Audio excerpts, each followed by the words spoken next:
शिवसेना युबीटीचे माजी आमदार वैभव नाईक पुन्हा चौकशीच्या फेऱ्यात. बेहिशेबी मालमत्ते प्रकरणात एसीबीचं कणकवली नगरपंचायतीला पत्र. नाईकांनी खरेदी केलेल्या 2 गाड्यांची माहिती मागवली.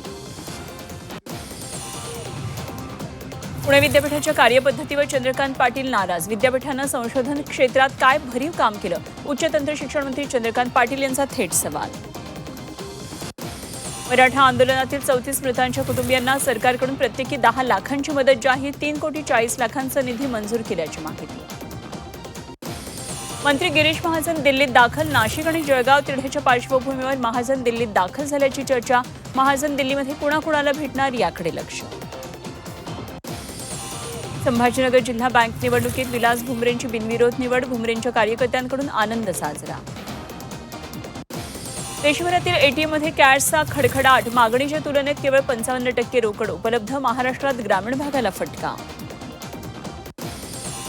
सोलापूरमध्ये पवारांच्या राष्ट्रवादीत उभी फूट. विधान परिषद उमेदवार वसंतराव देशमुखांना उत्तमराव जानकरांचा उघड विरोध. पक्षाचे 3 आमदार देशमुखांच्या विरोधात. भारत आणि अफगाणिस्तान यांच्यात न्यू चंदीगड इथं एकमेव कसोटी सामना. मायदेशात होणाऱ्या कसोटी सामन्यावर वर्चस्वाचं टीम इंडियाचं लक्ष. नाशिक धर्मांतर प्रकरणामध्ये 9 खटल्यांची सुनावणी. मंगळवारपासून सुनावणी होणार सुरू. नाशिक जिल्हा न्यायालयामध्ये खटल्यांचं कामकाज. दानिश शेख, तौसिफ अत्तार, निदा खान, रझा मेमन यांच्यासह अन्य संशयितांचा समावेश. मध्य रेल्वेवर आज मध्यरात्री सीएसएमटी ते विद्याविहार स्थानकादरम्यान ब्लॉक. पश्चिम रेल्वे हार्बर मार्गावर उद्या दिवसकालीन ब्लॉक. ब्लॉकमुळे लोकल सेवेवर परिणाम. रत्नागिरीवर पाणी टंचाईचं संकट. धरणामधला पाणीसाठा आटला. टँकरच्या पाण्यावर जिल्ह्याची मदार. मान्सून लांबला तर पाणी टंचाईचं संकट आणखी गडद.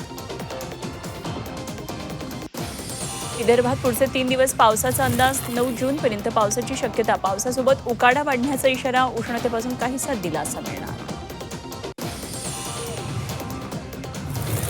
शहापूर तालुक्यात भीषण पाणी टंचाई. पाण्यासाठी 7-8 किलोमीटर पायपीट.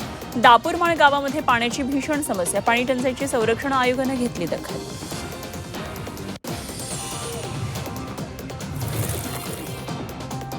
कसारा गावात तीव्र पाणी टंचाई. पाण्यासाठी नागरिकांची पायपीट. 8 दिवसात टँकरद्वारे पाणीपुरवठा सुरळीत करण्याची मागणी.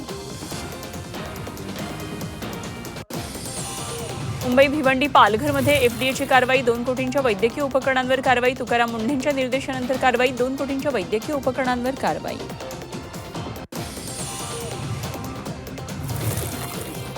सलून व्यवसायाला महागाईचा फटका. केस कटिंग, दाढी करण्यासाठी आता अधिक पैसे मोजावे लागणार. सलून सेवा दरामध्ये 20% वाढ.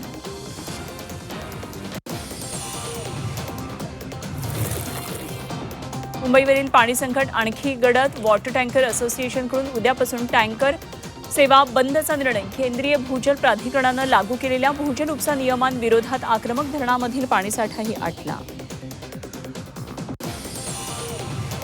पुणेकरांवर पाणी कपातीचं संकट येणार. 1 दिवसाआड पाणीपुरवठा करण्याचा पुणे महापालिकेचा विचार सुरू. पाणी जपून वापरण्याचं नागरिकांना आवाहन.